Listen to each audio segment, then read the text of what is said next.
you at last. My protege. My friend. Part 1.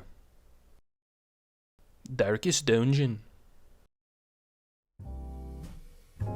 I'm a bit of a Darkest Dungeon fanatic. Oh, brother, this guy stinks! If you're unaware, Red Hook's little masterpiece basically took one gander at your typical turn-based Dragon Quest-style RPG of menu-based combat and said, what if it was fun? It's challenging, so resource management actually matters. 10 out of 10, it becomes one of the most beloved indie games of all time. So, needless to say, I shit my pants when the sequel dropped. I was so hyped I bought the game on the Epic Game Store. Yeah, before the Steam release, this baby was in early access on the freaking Fortnite shop.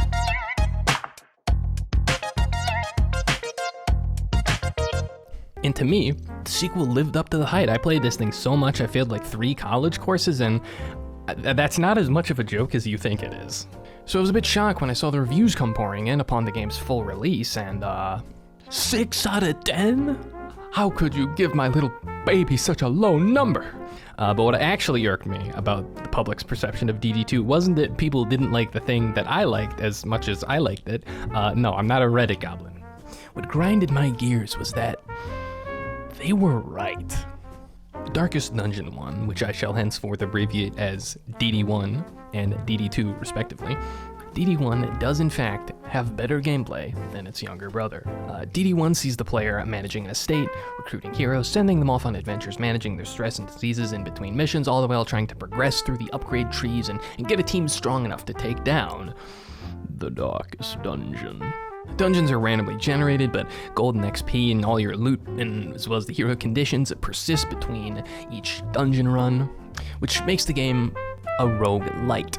Meanwhile, Darkest Dungeon 2 is closer to a roguelike, with each run being its own separate thing, where you make attempts to try and get to the end, and if you die, you retry. It's randomly generated each time. You pick your team of heroes to venture forth from the winding valley to the mountain through a number of biomes, each separated by a conveniently placed Motel 6, which is somehow still up and running during the apocalypse, which, yeah, that checks out. I mean, have you seen Waffle House? A single dungeon is much, much shorter than a single confession, so thus the game isn't so much Darkest Dungeon as it is Darkest Road Trip. So, what are the consequences of these two systems in contrast with each other? For starters, variety is the spice of life, baby! And getting to play and constantly experiment with different teams more often because you're going through the gameplay loop faster is a huge strength of DD1. Meanwhile, in Darkest Dungeon 2, once you pick a team, you are stuck with them for potentially hours. I mean, you can switch heroes by dying. The other point of superiority in favor of the first game is that tangible feeling of growth and progression as well as danger. Both games let you use currency in a run to unlock permanent upgrades for future runs. So why does the Hamlet slap so much harder than the Altar of Hope? Well, in DD1, the main goal is to get rich enough to buy a good enough sword for Reynolds to stab an Eldritch God. So when Mr. Crusader over here dies, you're like, and you have to live with the consequences of losing one of your best heroes, and you gotta train up a replacement, and you mourn his death in the graveyard. Meanwhile, in DD2, if your party dies, well, big whoop, that's showbiz, baby. It's part of the natural life cycle of a roguelike. The main shtick is that you try again, and with no real consequence for failure. When stuff doesn't matter as much between runs, that means the game's peaks and valleys are a lot lower, or a lot more stable, to be precise. The highs are less high, and the lows are less low.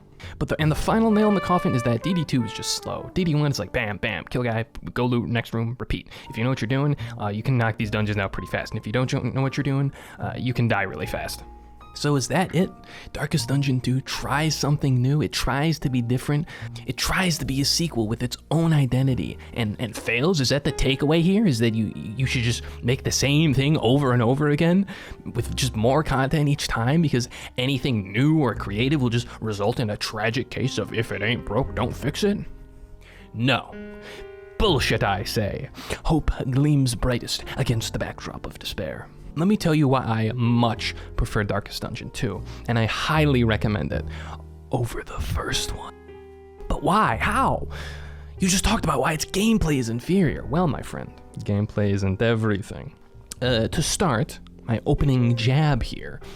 Darkest Dungeon 2 has some of the most beautiful art in a video game I've ever seen. It's hard to describe, especially since, you know, it's Darkest Dungeon. Like, Black Phillip over here isn't exactly winning any of the cutest animal pageants.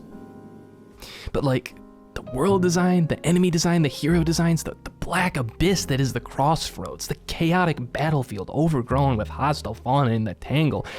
I mean, never has a video game enemy made me feel genuine disgust the way the Plague Eaters do.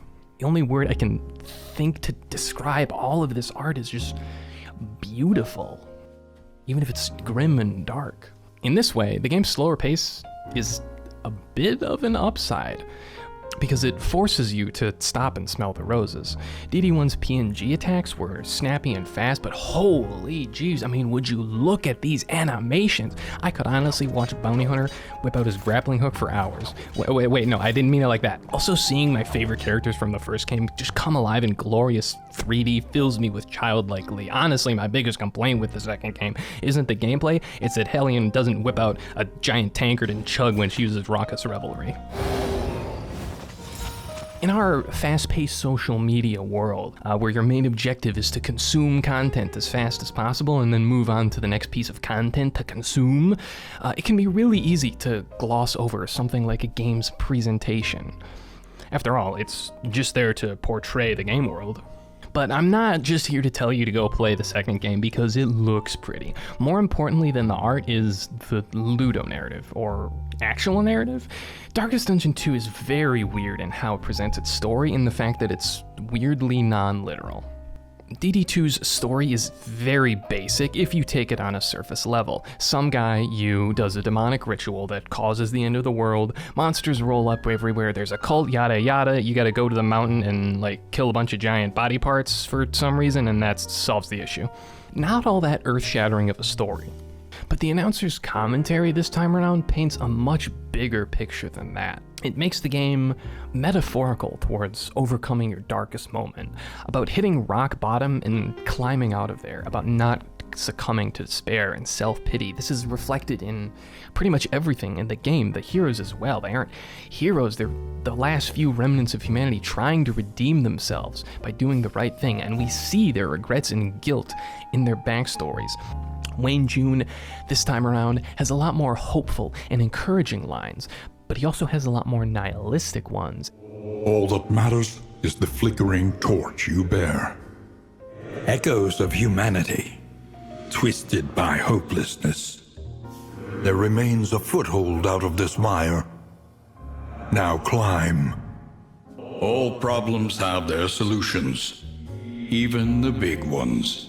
And the way that combines with the world building and the story and the gameplay and the art and the everything, it just comes together to create a really coherent picture, the real story of Darkest Dungeon, if you will, which is about fighting your own inner demons and coming out on top.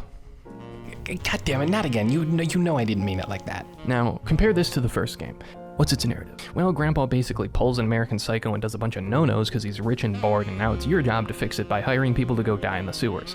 And the ending, spoilers obviously, well, the heroes kill the heart of darkness, but then the game is like, you can't just kill an eldritch super god, cause my big evil flesh monster is like fundamentally integrated into the core of the earth and humanity, and human life is pointless and the planet is gonna explode and kill everyone. And I don't know, maybe my brain is not just big enough to comprehend the true subtle narrative laced within Darkest Dungeon 1, but to me it feels like the game's message is just shit sucks and humanity is rotten to the core. The first game does that classic Lovecraft cosmic horror narrative of everything is pointless because there are super beings that dwarf us in size and our lives are short and meaningless and there's no point in doing anything, so we should all just frown.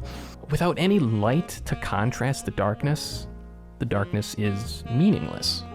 Meanwhile, the second game is characterized by that twinge of hope. It's the core theme of the game, that even if shit around you sucks, even if you've made mistakes in your past, you can still, and you should still, strive to improve yourself, your situation, and your well-being. I mean, fuck, the release trailer is literally just a motivational speech from Wayne June. That a fragile flame, long guttered by sour winds, can blaze radiant once again. The time. That's why it irks me when I see game critics call it a disappointing sequel. Because, yeah, Darkest Dungeon 2 is technically an inferior sequel, but only in terms of gameplay. There's so much more to it than to simply write it off as the first game, but a bit slower and not as fun. It's a shame, honestly. It's robbing you of a powerful and moving experience. I may have put more hours into the first game, I may have gotten a lot more dopamine from it, but the second game influenced my outlook on life. It changed how I think about existential philosophy and how I deal with nihilism or just negative shit in everyday life.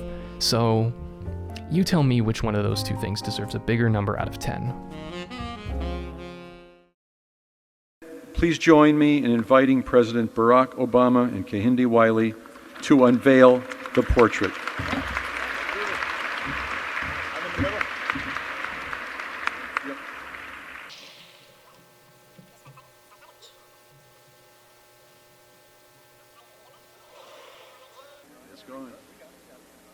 Commander, the aliens continue to make progress on the Avatar project. We're going to slow them down. We'll need to move fast.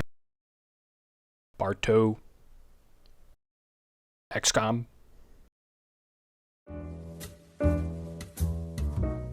In XCOM 2, you play as a resistance group working to overthrow an oppressive police state. In the sequel, XCOM Chimera Squad, you play as an oppressive police state.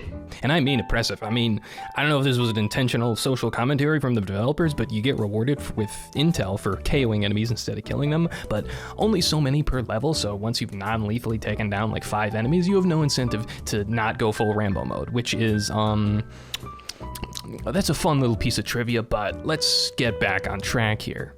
What is XCOM 2, and what is XCOM Chimera Squad? XCOM as a series is basically the daddy behemoth of the tactical gun strategy genre. Chances are if your game has turn-based combat and a cover system and a chance to hit in a grid, it's gonna be compared to XCOM. So, why does 2 have near-perfect scores while Chimera Squad has mixed reviews? First things first, customization, upgrades. In XCOM 2, you're building up a resistance and making choices about what tech to invest to, what items to make, what regions to contact, and this arms race against the aliens is really fun. Each soldier can also be hella customized, and not only in terms of visuals, so, you know, it's up to Shrek, Bernie Sanders, Peter Griffin, and Super Mario to take down the alien menace, but also in terms of gameplay, when it comes to selecting their class abilities and whatnot. Compare this to the second game, where you have a select number of predetermined characters instead of potentially infinite soldiers that you pick out. This also means Chimera Squad has no permadeath, and like we said before, with less consequences come less high peaks and valleys. In Chimera Squad, if one of your units goes down, they just take a nap in the infirmary for a mission or two.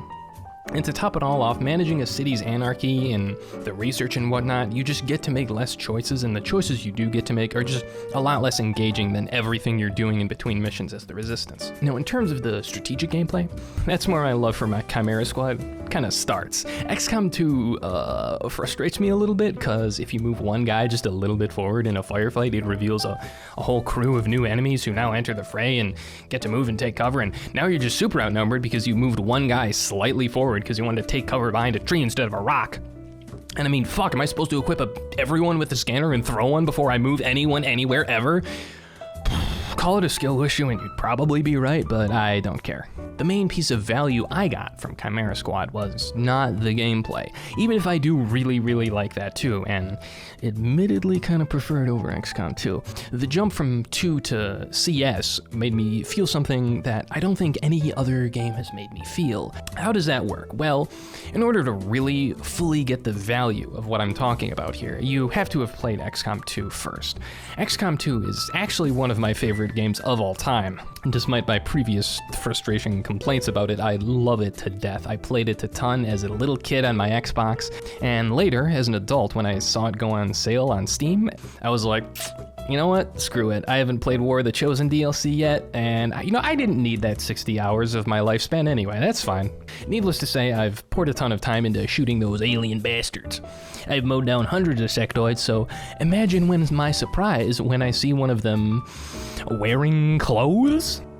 My favorite part of Chimera Squad is the world building, because it plays off of your expectations as a player from the previous game.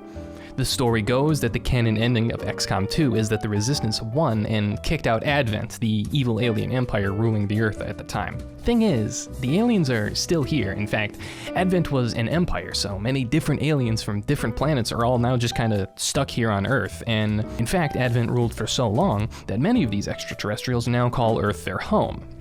I never thought I would be working for XCOM. Yeah, I didn't think they'd let an off-worlder join the team. Torque, you are an off-worlder.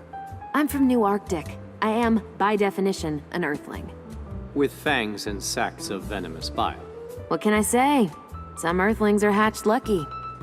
If the war is in fact over, that means peace. It's hard to describe the feeling I got in Chimera Squad when I first saw a Muton, the big berserker soldier enemies from the XCOM 2, not only wearing a t-shirt and jeans, but cowering in fear in the middle of a firefight because he's just a civilian. He just wanted to stop at the local 7-Eleven, pick up a Bang Energy and some Takis when a gunfight broke out. Remember the Advent Troopers, the alien hybrid stormtrooper grunts who you mow down by the hundreds? Guess what? One of them was named Cherub, and he's a happy-go-lucky guy. His description states that he just wants to make everyone happy and safe. I mean, frick, man, that hits me in the feels. He's such a lovable guy. All the characters in XCOM Chimera Squad are just really lovable, and you don't really get that in XCOM 2 either. They have conversations and dialogue with each other. I unsettle you. Excuse me? You find me unsettling. I do now. Ah. Man, you have the weirdest jokes. So, I have this rash. Cool. Does it look like a face? I don't know. It's not in a place I can see. So why are you telling me? Could you take a look at it? Nope. Why not? Because I'm your medic, not your doctor. The only way I'll see that thing is if you get shot in the rash. That sounds painful. Oh, extremely. There is a new ramen shop in the Fringe. Which ones have we been to? The Better Broth, Lockenvelder Noodle House, and Pork Baby. We still need to hit udon with that. And currying flavor. What is the new place called? UF Oodle. Sounds like pandering. Not as much as Mextraterrestrial. That place was the worst. What do you mean you have no hobbies? The work keeps me busy. Yeah, but what helps you unwind? Don't follow. Wow. I've only been alive for 5 years, and even I know that's unhealthy. What if I told you my hobby was bluffing at cards? I thought... Oh, I get it. You practice all the time. With everybody. Can you teach me how to bluff? Find me some cards. It's wholesome, and it puts a smile on my face. Seeing these creatures who you previously mindlessly blasted away as monsters get humanized in the sequel is just so... it's crazy. To an outside viewer, this might all sound really, really basic. What if the grunts were humanized is a trope we've seen a lot before. But what makes the punch from XCOM 2 to Chimera Squad hit so different is that it spends one entire game conditioning you to think a certain way, and then in the second game, it challenges the beliefs that it gave you. The previous XCOM game was very black and white. The Resistance are pretty undeniably the good guys in those titles, but the other thing I like about Chimera Squad's world building is that it takes this picture and adds some gray to it. Sure, the game portrays your SWAT team as heroes, but first of all, you and I know how real SWAT teams are like. And second of all, the villains get humanized too. There's a criminal terrorist organization of mutons, but their motive is that they just want to go back to their home planet, and the government's not doing much to help. That's it then. Crew Chief Yarvo is gone. We're stuck here. Very well. I shall direct all of our forces to stand down. I accept your surrender? It does not matter where you send us. This world remains our prison. You may have kicked out the evil old government, but what you'll find out in Chimera Squad is that replacing it isn't so simple. I mean, the main time limit this time around is civil unrest, which clearly means that this society could be run a lot better. Advent may have been an evil, oppressive regime, but they kept order. And now you're kind of doing what they're doing. Now, obviously, gray morality isn't a new concept either, but seeing it get applied to something that was previously very black and white to add that human depth to something that was previously just unga bunga shoot the bad guys, I think that's just a really profound experience that makes Chimera Squad worth playing if you're a fan of XCOM 2. Shaboom! It's me, Low Quality Mike James, here to tell you about 789. It's an indie horror game on Steam where you find out why 6 was afraid of 7. I made this game as a joke, but then I got a little impulsive and put it on Steam, so now I'm down 100 bones. So if you want to help me recoup my losses from the Steam publishing fee by buying the game through the link down below, I'd really appreciate that. It's $1.99, which means it costs less than the stickers that I also sell. Also, the game is good also, by the way. It has me in it. It's a secret. Do you think you can find the secret with me? Play the game, find out. Anyways, back to your regular scheduled content.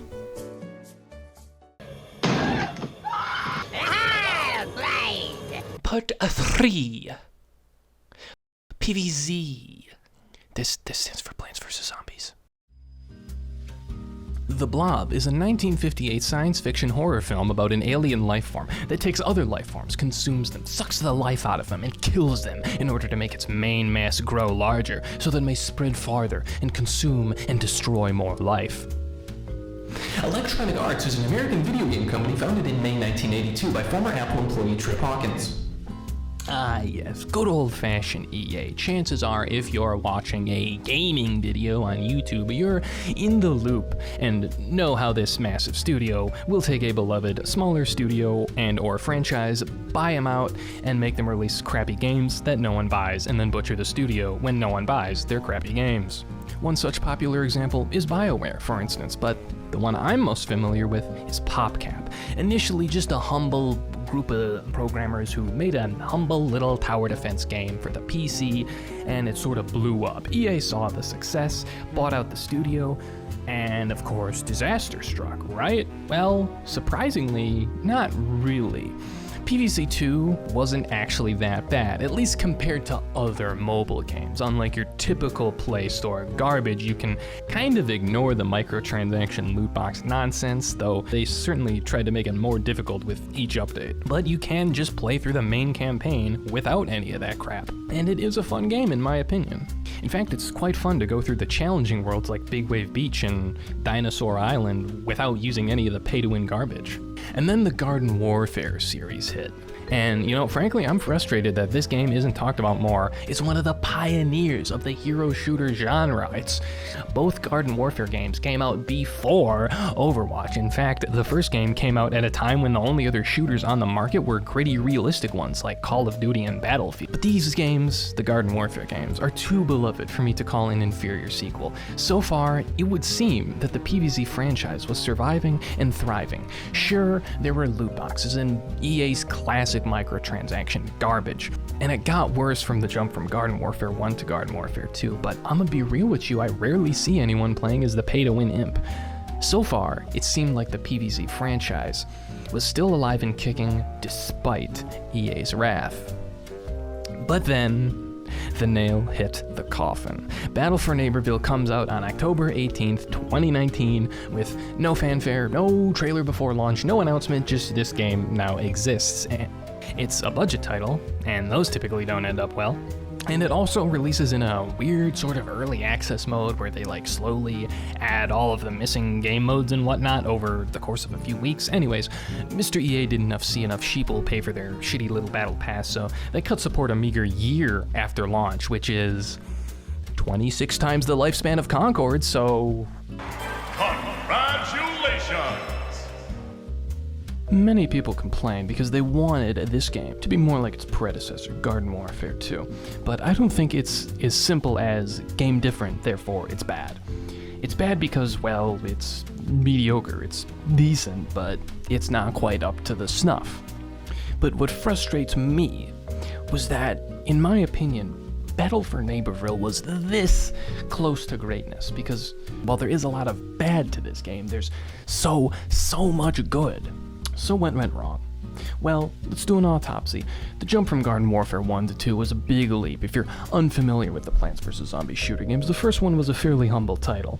It was multiplayer only, with just a few maps, modes, and a whole lot of variety of stylish drip. People buy it, play it, like it, it's a success. So when it comes time to make a sequel, they give it the full game treatment. Garden Warfare 2 has the basic content and quality of life stuff that a fully fledged AAA title really needs. It's got a hub world, it's got a single player campaign, local multiplayer, as well as both plants and zombies now being able to attack and defend.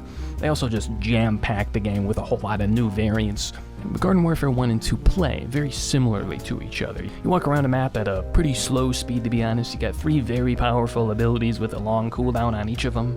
And so the jump from the first to second really was just, here's a ton of new content, as well as the basic stuff that really makes it a complete package. The problem is, how do you build off of that? What could a hypothetical Garden Warfare 3 offer that the second game doesn't already have? More maps, 1,000 new variants? It would have been pretty hard to top Garden Warfare 2 if you're just going the route of scaling up bigger. So if we can't outbox the behemoth in a direct battle, what if instead we go around? Instead of going bigger, we make something different, a reboot, which is why the game is called Battle for Neighborville and not Garden Warfare 3. It's something different, it's something new. And the idea of modernizing this classic game series is a good idea, and it could have been great and amazing, but here's how PopCap failed. Number 1, marketing. Like I said before, it came out with no buzz, no hype, no marketing. They just dropped it in the middle of nowhere. Boom, here's a new video game. Now, this was, of course, a mistake, but it wasn't as simple as not enough people bought the game because they weren't hypnotized into buying it by EA's marketing team. No, it's a bit more complex than that. You see, here's the thing. If BFN was going to take the approach of being different instead of bigger, it needed to communicate that message to its audience. Because if you say nothing, people will just expect you to make the same thing, but again, Garden Warfare 3, bigger and better, 3,000 new variants, etc. However, if marketing existed that said, hey, Grandpa PvZ is getting hip and cool with the hero shooter genre of the times by adding things like sprinting, then perhaps the minds of the masses would have been more receptive to it, or at the very least, they would have known what to expect. And number 2, it's bigger, but in the wrong places. So here's the main reason why I think the game flopped. It mismanaged its budget. Simply put, way too much of the game's budget went into single-player content. Garden Warfare 1 had no single-player. Garden Warfare 2 had a little single player, but it was only really there as kind of like a salad to your main course, you know? It's just a little something extra. But then the third game has 3 backyard battlegrounds, 3 giant open world areas, each one jam-packed with an entire Banjo-Kazooie's worth of collectibles, secrets to find, and quest line. It's very clear that a lot of time and effort went into these PvE game mode open world sandbox zones. So much so that several of the multiplayer maps are just sections of the single player maps recycled, which, you know, honestly, I respect that. Reuse, reduce, recycle, game development's hard. I feel you, brother. That's just an efficient use of game resources. But having no turf takeover maps on launch that were designed specifically for PvP, it's pretty bad. And the thing is, the core appeal, the main course of this whole series has been the multiplayer. It's what keeps the game alive. It's what keeps its heart breathing, is the community. Now, I wasn't there on the team. I don't know what the budget was like, and I don't know how it was spent exactly. But what I can tell you from experience is that game development takes a lot of work, and a lot of original content and programming had to be done for these 3 giant open world areas. And going back to my first point of how BFN took the approach of being different instead of bigger, well, that's what makes this game different. It has a much bigger single player campaign, and it's got multiplayer servers that can barely get half full. So they made a bad game and nobody really plays it. Big whoop, I hear you say, and yes, there's a timeline, not so distant from our own, where this game reinvigorates and revitalizes the Garden Warfare series. It's so close to greatness, in my humble opinion. It does a lot of things that I really like. I love that the series is going back to its roots of a semi-realistic suburban environment instead of just random doohickey time travel nonsense maps from wherever the heck. We have a coherent, consistent theme now. I love most of the changes they made to the old characters. Chomper is actually like playable now. He's no longer utter garbage that can barely survive a 1v1. Citron and All-Star feel like proper tanks with the addition of like real powerful shields. Butterbeacon's a cool yin to the Stink Cloud's yang. Rose actually feels like a support via debuff character instead of just a regular class with worse abilities and weapons. Engineer actually plays like an engineer instead of just like a weird pea shooter copy, and his new bouncy gun is like just way more fun, even if it's a little stupid and allows her some cheese like this. The new characters that are here are also really fun. Co-pilot mode's fun. Jumping around as Acorn and then switching to an Oak when your team needs a tank is very fun. I love that they added Snapdragon. The plant's got a stealth character. The addition of sprinting, oh my god, this is a godsend. Movement in the Garden Warfare games, even before the invention of sprinting, has just felt so extremely slow. And oh my god, I love sprint. There's more depth, there's more strategy. If you're out of position, instead of dying instantly, you can retreat back to cover. If only they had placed more of their efforts into maps, more characters to supplement the loss of variance, and unlockables that don't look stupid. This is kind of a side tangent, but as the Garden Warfare series developed, its cosmetics become more and more ridiculous and over-designed. And even with a poor launch, the game still could have blossomed into something amazing. We finally got maps specific to PvP, Pickle Pastures and the beach map. Oh my god, I love these places. Look at how much charm and character is in the ending sequences here.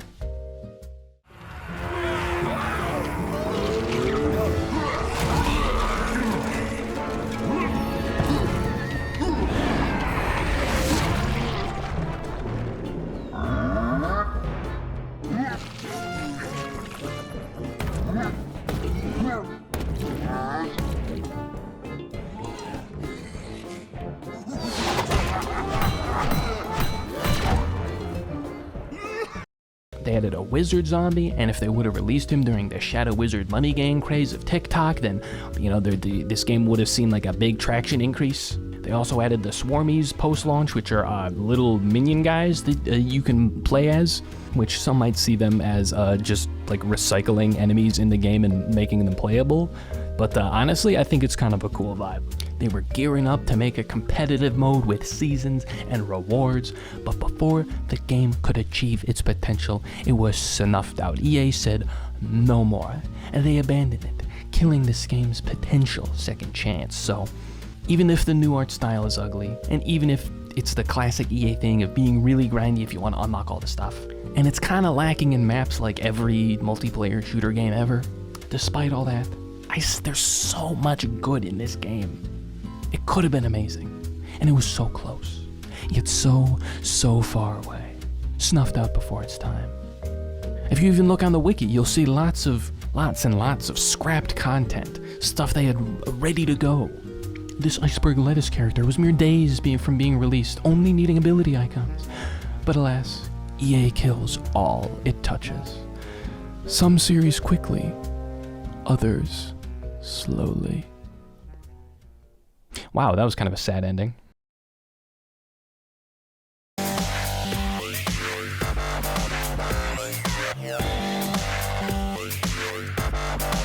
What are you doing in my swamp? Still standing.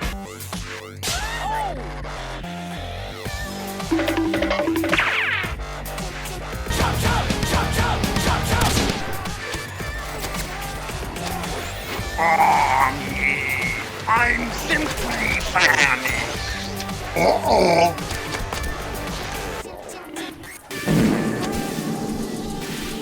No! It tastes like a gyro. Perhaps just one more? No! What's one move in bed that makes a man go crazy every time? Oh, you gotta give it that pop. Spit on that thing. You get me?